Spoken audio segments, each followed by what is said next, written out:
Alright, very good Mahak. Biotechnology deals with techniques, नहीं वैसे कह रहा हूँ, अच्छा बोला। Biotechnology deals with use of life organisms, life माने जिंदा ऑर्गेनिजम्स का यूज करना या उनके एंजाइम यूज करना या उनके कुछ पार्ट्स यूज करना, तो और उससे कुछ दो चीजें बनाना, products and processes useful to humans. ठीक है, बट एक्चुअल में जो ये तो डेफिनेशन है, हाँ ये जनरल यूज़ हमने समझाया कि बायोटेक्नोलॉजी क्या करती है। हम जैसे फॉर एग्जाम्पल इंसुलिन बनाना चाहते हैं, तो इंसुलिन हमारा ह्यूमन का प्रोटीन है, हम चाहते हैं वो प्रोटीन हम बनाएं, पर उसको बनाने के लिए हम बैक्टीरिया का इस्तेमाल करते हैं, और वो जो बैक्टीरिया हम यूज़ करते हैं, इस बैक्टीरिया या किसी भी लिविंग ऑर्गेनिज्म का यूज़ करना हमारे अपने बेनिफिट के लिए, तो लिविंग ऑर्गेनिज्म का यूज़ करना इज कॉल्ड बायोटेक्नोलॉजी। क्लियर है ये point?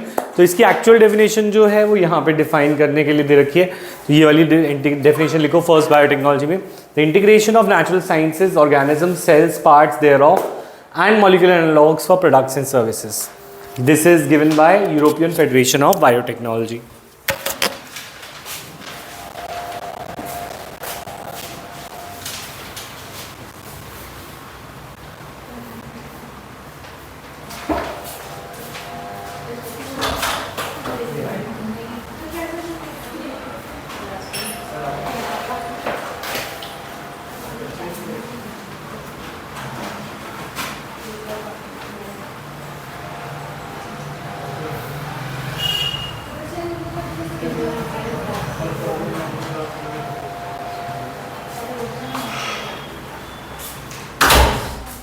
Integration of natural science, organisms, cells, parts thereof, and molecular analogues for products and services is called biotechnology.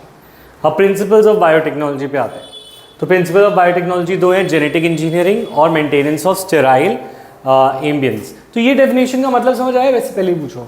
हम कह रहे हैं natural science यानी बायोलॉजी को यूज़ करना है और ऑर्गेनिजम्स को यूज़ करना है, तो हमें उनकी नॉलेज, बायोलॉजी की नॉलेज, उनके सेल्स यूज़ करें या उनके ऑर्गेनिज्म के कुछ पार्ट्स यूज़ करें, कोई भी चीज़ यूज़ करें जिससे, या फिर उनके मॉलिक्यूल्स ही यूज़ कर लें, प्रोटीन्स, जीन्स एक्सेट्रा, जिससे हम अपनी प्रोडक्ट या सर्विस बनाएं।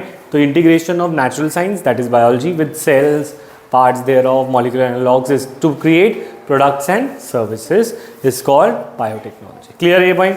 अच्छा, प्रिंसिपल्स ऑफ बायोटेक्नोलॉजी दो हैं, फर्स्ट जेनेटिक इंजीनियरिंग और second is maintenance of sterile ambience. ये दोनों तुम मुझे समझाओगे, देखते कौन समझाता है।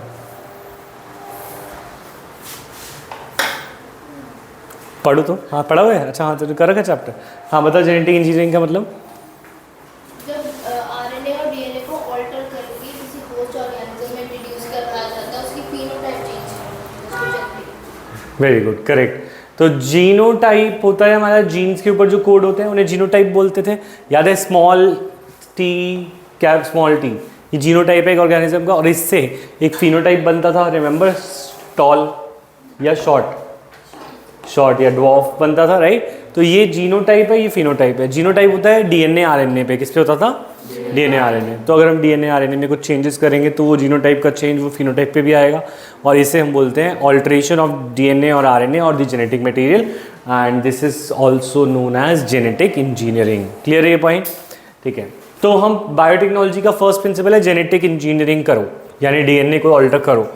ठीक है, सेकेंड प्रिंसिपल क्या है? Maintenance of sterile ambience. Sterile ambience माने, अब ये जो तुमने सपोज एक नया जीन बनाया, तुमने एक नया जीन बनाया जिसमें इंसुलिन, एक बैक्टीरिया उसके अंदर इंसुलिन का जीन डाल दिया, अब ये नया डीएनए जो है इसे बोलते हैं रिकॉम्बिनेंट डीएनए। क्या बोलते हैं? Recombinant DNA. अब ये रिकॉम्बिनेंट डीएनए को हम बचा के रखेंगे सो दैट कोई और माइक्रो ऑर्गेनिज्म इसे ख़राब ना कर दे, या कोई बेकार डीएनए आरएनए इससे मिक्स ना हो जाए, तो हम इसको स्टेराइल माने ऐसे एरिया में जहाँ पे कोई भी फॉरेन मटेरियल ना आ पाए, ऐसे स्टेराइल एरिया में इसे रखेंगे। तो maintenance of sterile ambience, ambience मतलब आसपास का एनवायरनमेंट। ठीक है, अच्छा इससे होता क्या है? What is the use of maintenance of sterile ambience से क्या फ़र्क पड़ता है? फर्स्ट ऑफ ऑल, इस प्रोसेस में डिज़ायर्ड माइक्रोब ऑर्गेनिज्म ग्रो कर पाएगा अच्छे से, इट विल बी, एंड उसके अलावा हम मैन्युफैक्चरिंग के वक्त उसको लार्ज क्वांटिटी में यूज़ भी कर पाएंगे। तो 2-3 चीज़ें याद रखनी है। एक तो जब हमने उसे लैब में बनाया उसके बाद उसको ट्रांसफ़र करना है। फॉर एग्जांपल जैसे हमारी कोविड की वैक्सीन्स है, वो वैक्सीन्स भी कहाँ पे बनी है, बायोटेक्नोलॉजी से बनी है। पर एक बार जब वो बन गई तो उसे इंडस्ट्री में यूज़ किया हमने, इंडस्ट्री में नई फिर से वैक्सीन्स को सेटअप करने के लिए। अभी बता रहा हूँ, वो पीछे भी हो गए प्रिंट, ठीक है। तो वैक्सीन्स को हमें क्या करना है, कमर्शियल स्केल पे लेके जाना है। तो वहाँ पे भी एम्बियंस हमारा कैसा रहना चाहिए, स्टेराइल। तो 2 चीज़ें, तो बस तुम 2 पॉइंट्स लिखोगे, प्रिंसिपल्स ऑफ बायोटेक्नोलॉजी में first genetic engineering and maintenance of sterile elements, बस। हाँ,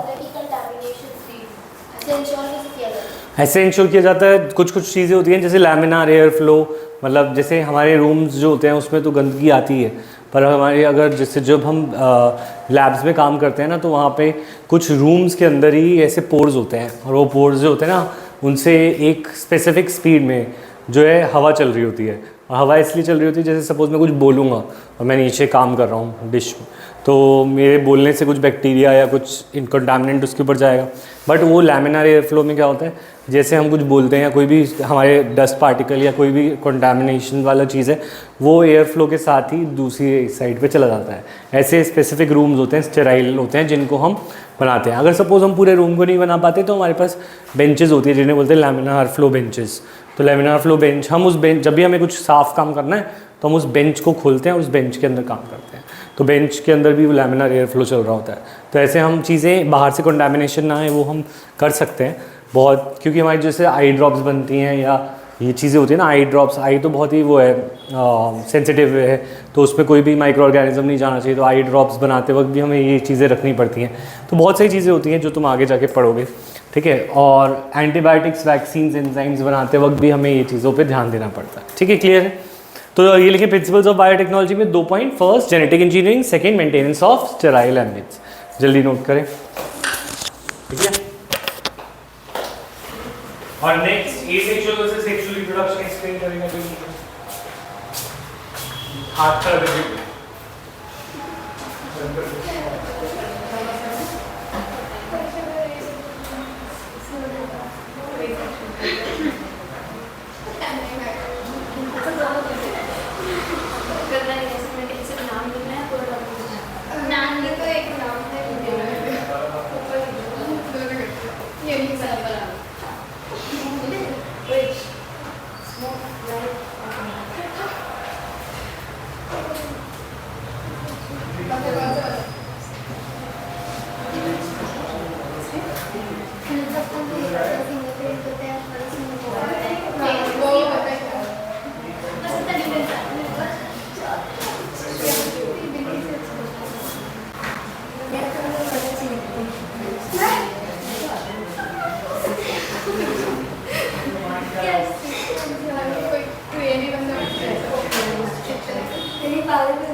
अच्छा, asexual versus sexual reproduction. Asexual, हाँ, एसेक्सुअल वर्सेस सेक्सुअल रिप्रोडक्शन।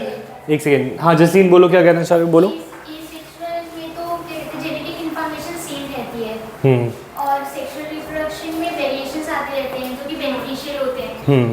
इसी वजह से जो पुराने टाइम पे ट्रेडिशनल हाइब्रिडाइजेशन करवाई जाती थी, जिसमें ब्रीडिंग होती थी बिटवीन, मतलब जो उनको अच्छा लगता था, जैसे एक टॉल है और दूसरे में एक और अच्छी बात है, उनके बीच में क्रॉस कर देते थे, हाँ, बट उसके साथ डिजायर के साथ साथ अनडिजायरेबल प्रोडक्ट जी भी आ जाते थे, ठीक है। तो एसेक्सुअल रिप्रोडक्शन में क्या है ना, हमें पता है कि जेनेटिक मटेरियल इंटैक्ट रहती है, मतलब जो पेरेंट्स के पास है वो ही ऑफस्प्रिंग पे आ जाते हैं, क्योंकि asexual reproduction requires only 1 parent. एक ही पेरेंट के ऑफस्प्रिंग होते हैं सारे, और जो क्योंकि वो एक ही पेरेंट के सारे ऑफस्प्रिंग होते हैं, सबके पास पेरेंट वाली इन्फॉर्मेशन होती है और सबके पास एक दूसरे की जैसी सेम इन्फॉर्मेशन होती है। तो asexual reproduction preserves genetic information, ये बात क्लियर है, ठीक है। Second point, sexual reproduction permits variation. तो वेरिएशन किस में ज़्यादा आते हैं, सेक्सुअल में या एसेक्सुअल में?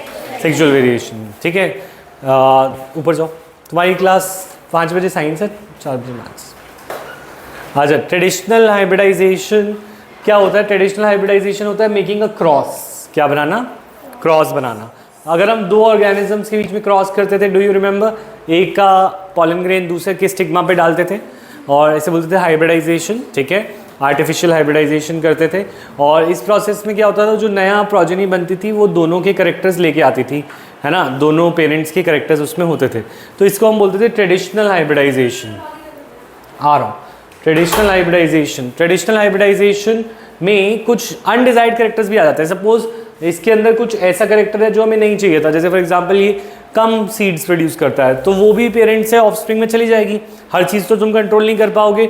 जब तुम हाइब्रिडाइजेशन कर रहे हो तो तुम प्लांट ए और प्लांट बी का मिक्सचर बनाना चाह रहे हो, प्लांट ए और प्लांट बी की कुछ बुरी चीज़ें भी तो आ जाएंगी, अच्छी चीज़ें आएंगी तुम सिलेक्ट करोगे पर बुरी भी आएंगी। तो ट्रेडिशनल हाइब्रिडाइजेशन में can we control the characters? No, we can not control all the characters. जो हाँ थोड़ी बहुत डिजायबल होते थे वो हम सिलेक्ट कर लेते थे कि हाँ ये डिजीज फ्री होना चाहिए, हाई यील्ड होना चाहिए, बट हम सबको कंट्रोल नहीं कर पाएंगे, राइट। अच्छा, अब अगर हम बात करें जेनेटिक इंजीनियरिंग की, तो जेनेटिक इंजीनियरिंग में हम क्या करते हैं, हमें पता है हमें कौन सा डीएनए डालना है, कौन सी सही चीज़ है वो रखनी है, जो बुरी चीज़ है वो निकालनी है। तो ये हम कर सकते हैं विदाउट एनी अनडिज़ायरेबल जीन को इंट्रोड्यूस करें। तो ट्रेडिशनल हाइब्रिडाइजेशन और इसमें क्या डिफरेंस है? तो अगर हम बोले traditional hybridization leads to inclusion of और मल्टीप्लिकेशन ऑफ अनडिज़ायरेबल जीन्स, ठीक है।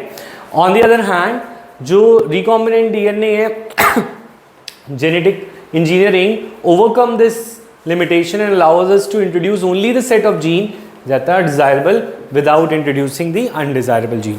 तो तुम्हें होमवर्क क्वेश्चन लिखना है अभी, what is the difference between traditional hybridization and genetic engineering? और जो मैंने अंडरलाइन किया बस वही वाला मार्क करा लिख लो, जहाँ जहाँ तक अंडरलाइन है बस वहीं तक, देखो सेंस बनेगी।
पापा का दो नंबर और एक बाहर का। मेरे को भी एक बाहर पे याद है, एक बाहर का याद है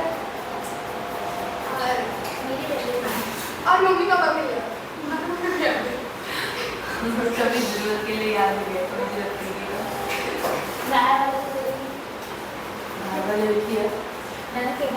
सही हो गया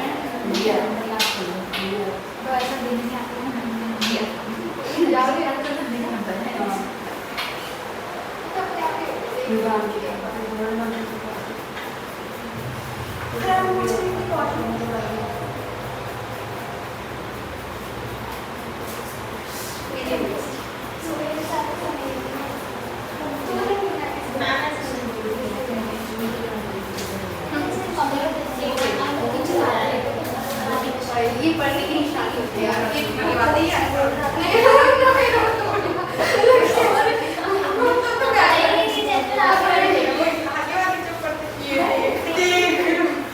भाई वो वर्क कर लिया था, उसने कर लिया।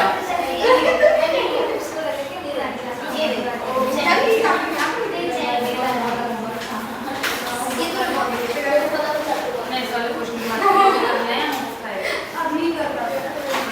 देखो बस एक ही चैप्टर बचा है, तो ये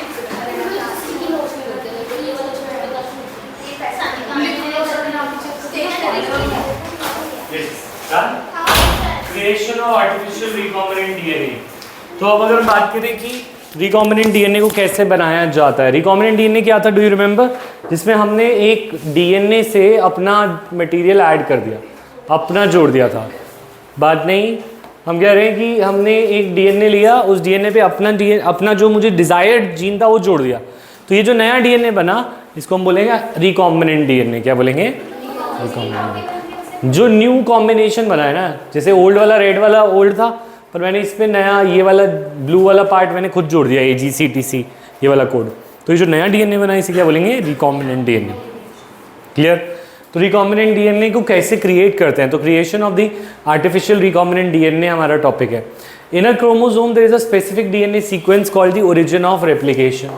origin of replication is responsible for initiating replication. हम कह रहे हैं हमारे क्रोमोसोम पर एक स्पेसिफिक रीजन होता है जिसके बिना रेप्लिकेशन नहीं होता, जिसके बिना क्या नहीं होता? रेप्लिकेशन। तो रेप्लिकेशन करने के लिए, वो स्टार्ट करने के लिए वो वाला रीजन ज़रूरी होता है, and this region is called origin of replication. Origin of replication को किसी भी डीएनए से जोड़ दिया जाए तो वो हमारे को उसकी कॉपीज़ बना के देगा। तो पॉइंट इज दिस, अगर मेरा एक रीजन है ORI, अगर मैं ORI को किसी डीएनए से जोड़ देता हूँ तो वो डीएनए की कॉपी बनेगी। तो अगर मैं एक एलियन डीएनए लाता हूँ, एलियन डीएनए माने जो मैं सपोज ई कोलाई बैक्टीरिया, उसके अंदर इंसुलिन का डीएनए ला रहा हूँ। इंसुलिन का उसको ज़रूरी है डायबिटीज़ कंट्रोल करना है क्या बैक्टीरिया ने? नहीं, बैक्टीरिया को इंसुलिन का कोई ज़रूरी नहीं है, बैक्टीरिया को नहीं ज़रूरी, हमें ज़रूरी है। तो हमने अपना डीएनए बैक्टीरिया में डाला, तो हमारा डीएनए उसके लिए अपना है या एलियन है? एलियन है। हम चाहते हैं कि वो जो डीएनए मैंने एक डाला है वो 1000 बन जाए, तो हम उसको क्लोन करना चाहते हैं। डीएनए को क्या करना चाहते हैं? क्लोन। तो हमें चाहिए होगा कि हमारा जो डीएनए है वो उसके ORI से अटैच हो जाए, उसके ORI से क्या हो जाए? अटैच। क्योंकि ORI रेप्लिकेशन को स्टार्ट करता है तो वो हमारे डीएनए को भी रेप्लिकेट करा देगा। तो ये ORI का यूज़ है। समझ में आया ORI का क्या यूज़ है? कोई एलियन डीएनए है उसको ORI से जोड़ देते हैं तो वो भी कॉपी बन जाते हैं, उसकी भी कॉपी बन जाती है। क्लियर नहीं लग रहा? नेहा नहीं? ORI ओरिजिन ऑफ रेप्लिकेशन एक सेक्शन है जो कि हमें मिलता है क्रोमोसोम पे।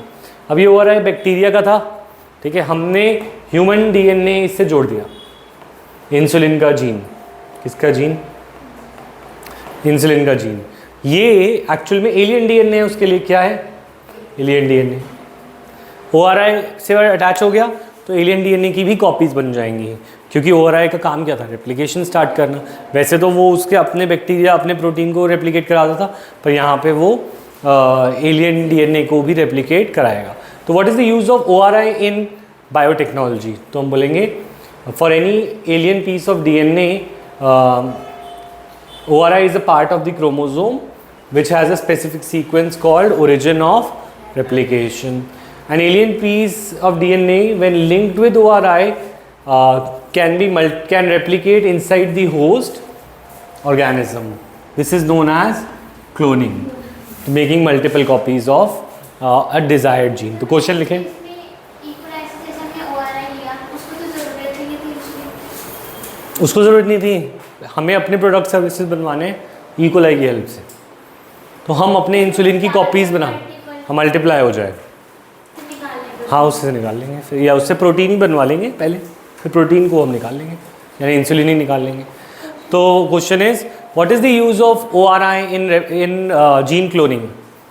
What is the use of ORI in gene cloning?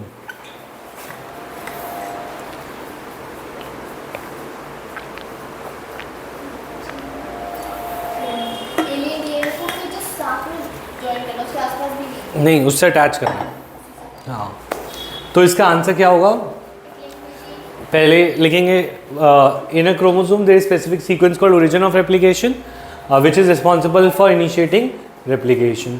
तो any alien piece of DNA in an organism when linked to this sequence it needs to be a part. Any alien, ये छोड़ देते हैं, ये वाली line छोड़ देते हैं. तुम पहले ये वाली लाइन लिखोगे कि there is a specific sequence से लेके ORI की डेफिनेशन आएगी फर्स्ट. ठीक है. सेकेंड पॉइंट में an alien piece of DNA linked with ORI so that alien piece of DNA can replicate inside the host organism and this can be known as cloning. 2 point बने.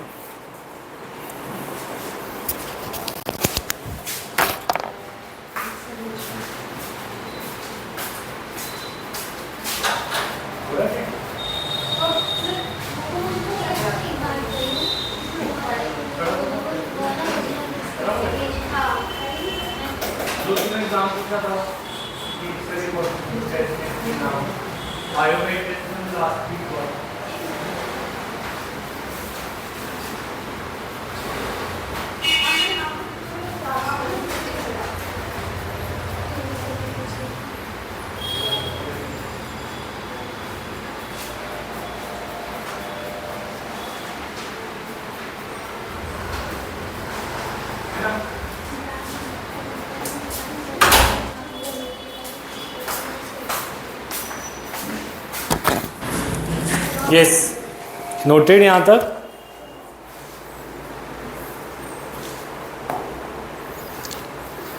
तो next is plasmid. What is plasmid? Plasmid की definition is autonomously replicating circular extra chromosomal DNA. इसका मतलब क्या है इस पूरी line का? तनिष्का बता देगी, है ना? Autonomously replicating. कृष्णा, क्या मतलब हुआ इसका? ऑटोनॉमस माने इंडिपेंडेंट. ऑटोनॉमस का मतलब होता है इंडिपेंडेंट. इंडिपेंडेंट किससे? वैसे कहाँ पे रेप्लिकेशन होता है DNA का? न्यूक्लियस में, है ना? तो न्यूक्लियस ही रेप्लिकेशन कराता है, पर ये न्यूक्लियस के बाहर होते हैं तो ये ऑटोनॉमस होते हैं, इंडिपेंडेंट होते हैं. That means they are not under the control of nucleus. और न्यूक्लियस के अंदर भी नहीं होते, और न्यूक्लियस तो होता ही नहीं वैसे बैक्टीरिया में. मैं क्या बात कर रहा हूँ. पर पॉइंट इज दिस कि जैसे हमारा क्रोमोसोमल DNA होता है, क्या होता है? Chromosomal DNA. ये इसको हम बोलते हैं जीनोम, या फिर क्या बोलते हैं? क्रोमोसोमल DNA ही बोलते हैं. तो ये क्रोमोसोमल DNA अपनी कॉपी बनाता है रेप्लिकेशन से पहले, है ना? मतलब जब ये रिप्रोड्यूस होने वाला होता है सेल, तो अपनी DNA की क्या कर लेगा? मल्टीपल कॉपीज़ बना लेगा, फिर वो दोनों डॉटर सेल्स में दे देगा. ठीक है, ऐसा तो होता है DNA के साथ. पर कोई ऐसा DNA हो जो इससे इंडिपेंडेंट हो, तो वो DNA खुद रेप्लिकेट होता हो, तो उसको हम बोलेंगे प्लाज्मिड. क्या बोलेंगे? एक तो ये ऑटोनॉमस होता है. ऑटोनॉमस का मतलब है, ऑटोनॉमस माने independent, independent of the chromosomal DNA. दूसरा ये सर्कुलर होता है, और ये क्रोमोसोमल DNA के बाहर होता है. सर्कुलर मतलब होता है गोल. सर्कुलर मतलब गोल. मतलब DNA कैसे होते हैं? DNA तो थ्रेड लाइक होता है ना. ये DNA गोल होता है, गोल ऐसे. नहीं, मैं समझ गया तेरा क्वेश्चन क्या है, कि वो कैसे हो सकता है, ये पूछ रहा है ऐसे. हाँ, समझ गया मैं. सही पूछ रही है वो, तुम सब समझ नहीं पा रहे. जबरदस्ती भाग रहा हूँ। हाँ, लाइक दिस समथिंग,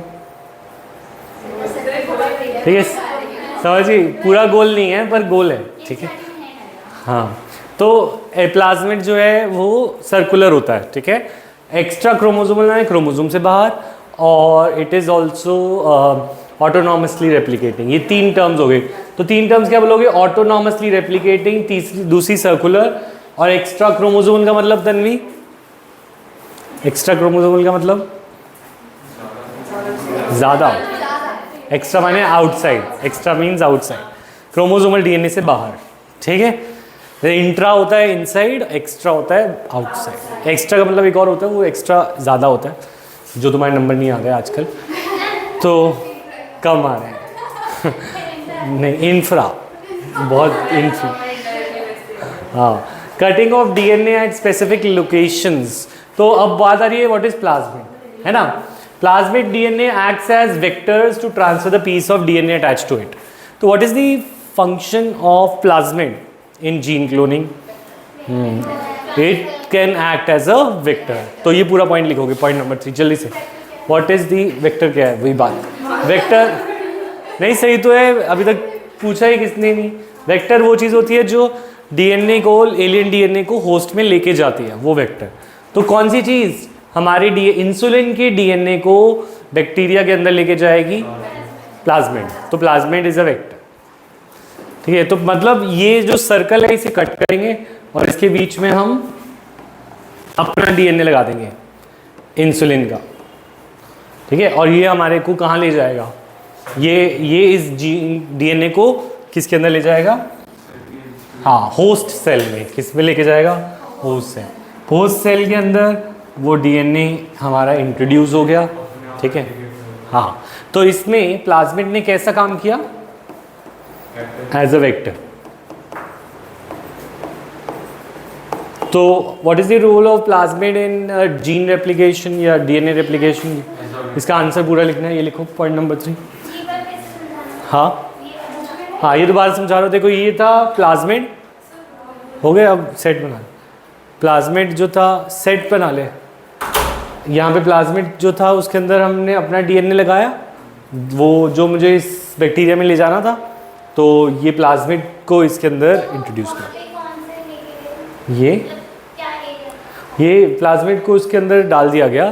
कुछ मेथड्स होते हैं उसके हेल्प से, अभी आगे पढ़ेंगे, हीट शॉक एटसेट्रा, ठीक है। तो इसमें एक कैरियर का काम किसने किया? वेक्टर ने। तो कैरियर इज अ वेक्टर, ठीक है। यहाँ पे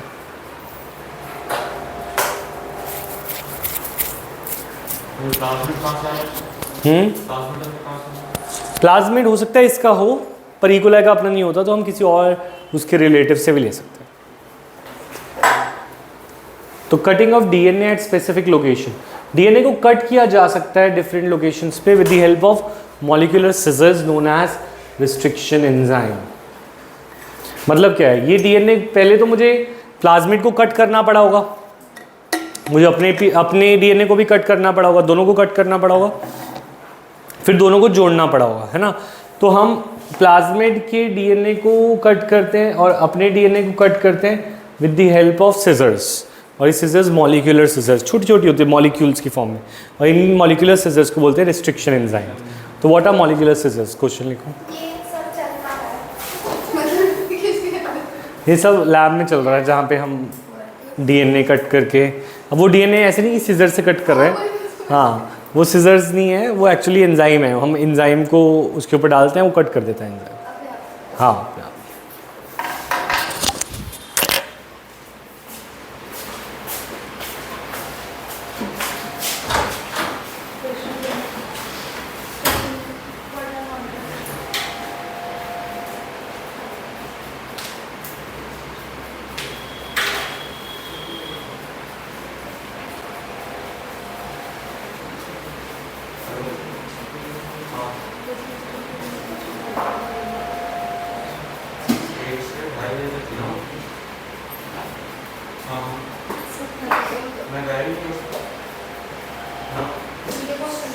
उसमें और पढ़ाया था तो और भी दोबारा में यूज करना है।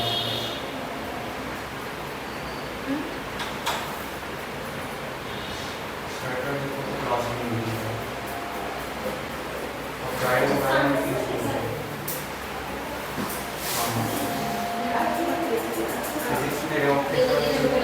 मेरी तरह देख लीजिए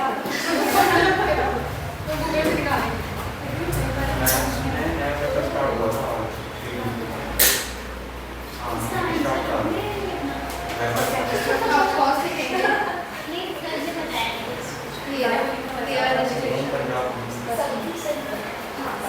बड़े दूसरे प्रतिभा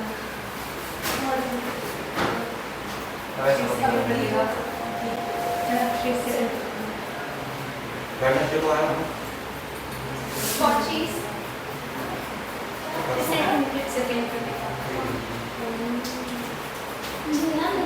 कुछ मार्क्स नहीं आते उसमें गाँव सारे से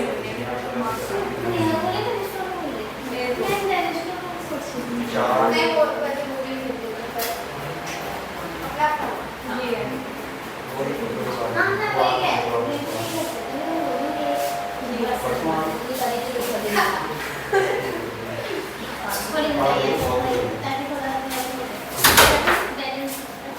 ठीक है, यहाँ तक डन।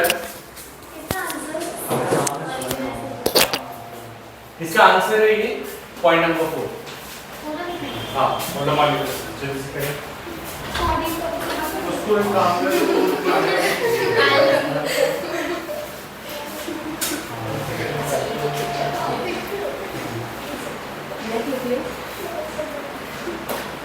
हम लोग कुछ लिखा ही नहीं है, क्वेश्चन लिखे हैं क्या हम क्या करेंगे बस वही लिख सकते हो।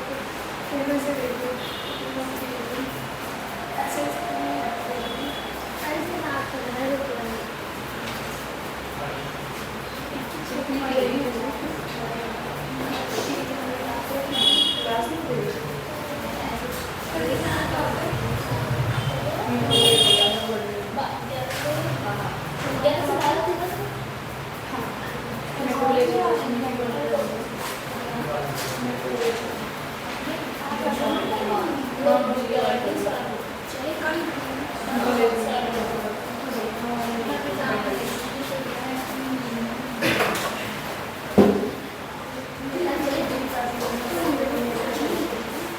हो गया। हो गया।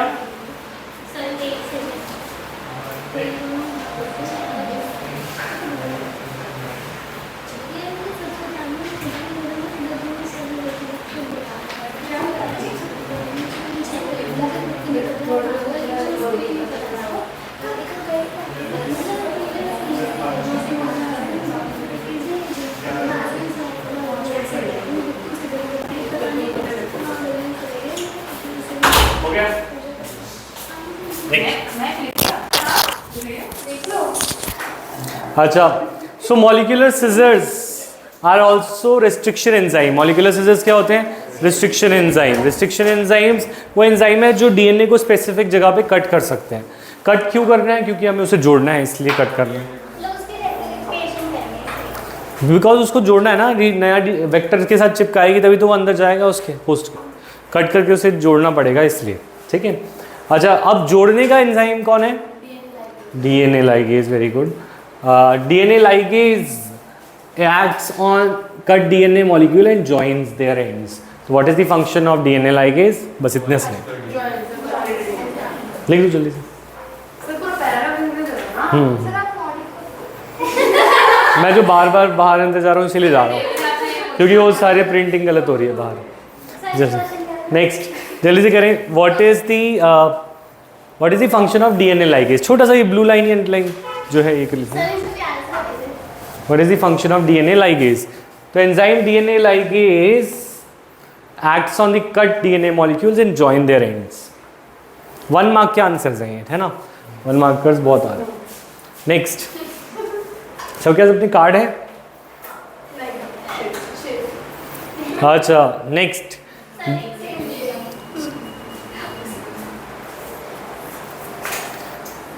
recombinant DNA is, लिखें, recombinant DNA is a new DNA created in vitro by joining. Recombinant DNA is a new DNA, हाँ, created in vitro. In vitro माने in lab. in lab by joining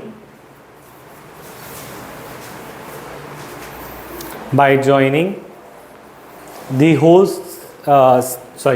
vector DNA with the, लिखें vector DNA by joining, मैं starting से तो नहीं बोल पाऊँगा, starting से क्या बोला था? Recombinant DNA is a DNA created in vitro by joining vector DNA with the alien DNA.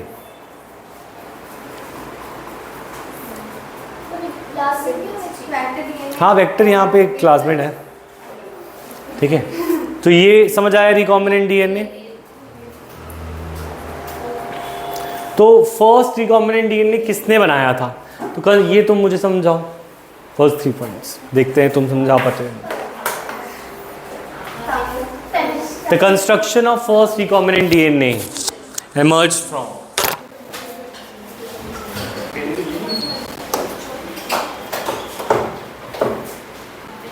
Attendance सही लग रही है तो छुट्टी लग रही है, अब भी ठीक लग रही है ना?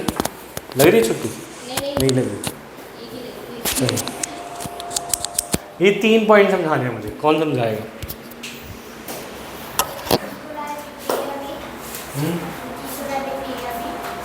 अच्छा अच्छा हाँ, किसका प्लाज्मिड? टाइफेम्यूरियम का प्लाज्मिड ले लिया, ठीक है।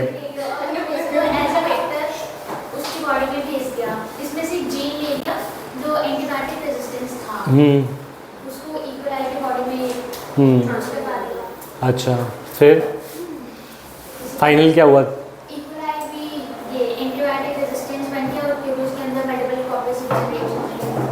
हाँ करेक्ट, ठीक है। तो देखिए हमारे पास इकोलाई जो है एक ऐसा बैक्टीरिया है जिसके अंदर ऑलरेडी कोई एंटीबायोटिक से बचने की क्षमता नहीं है, यानी तुम इसके अंदर टेट्रासाइक्लिन डाल दो, एम्पिसिलिन डाल दो, कोई भी एंटीबायोटिक डाल दो तो ये मर जाएगा, क्योंकि it has no native resistance, या इसके पास no resistance on its own, इसके पास अपनी कोई रेजिस्टेंस नहीं है। तो हमने एक साल्मोनेला से रिलेटेड एक when this DNA is transferred into E coli bacteria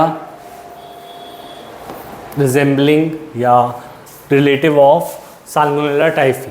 तो साल्मोनेला टाइफी एक और बैक्टीरिया है, ये दूसरा बैक्टीरिया साल्मोनेला टाइफी, ठीक है। इसके पास अपना प्लाज्मिड भी नहीं होता, तो हमने साल्मोनेला टाइफी का प्लाज्मिड ले लिया। क्या ले लिया?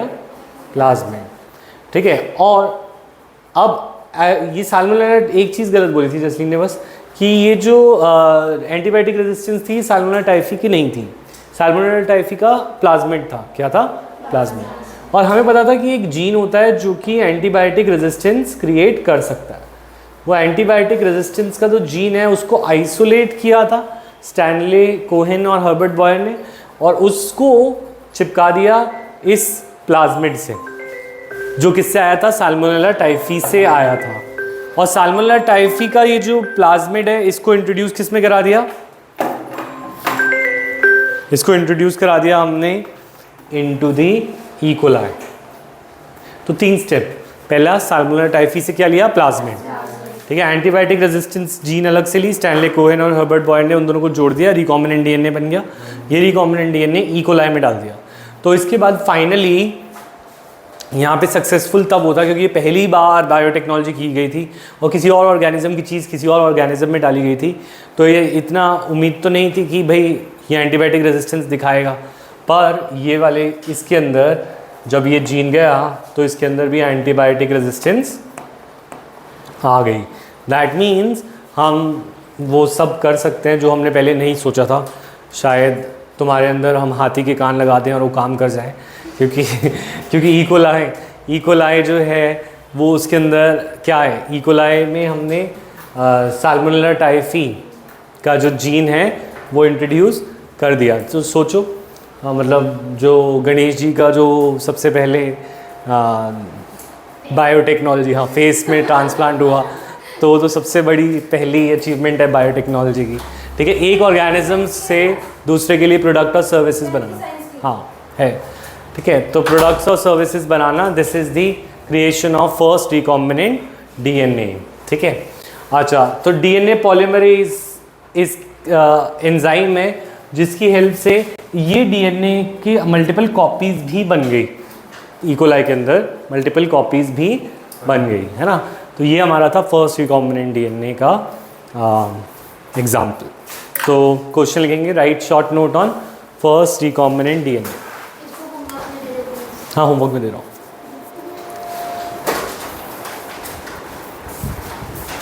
Right short note on first recombinant DNA.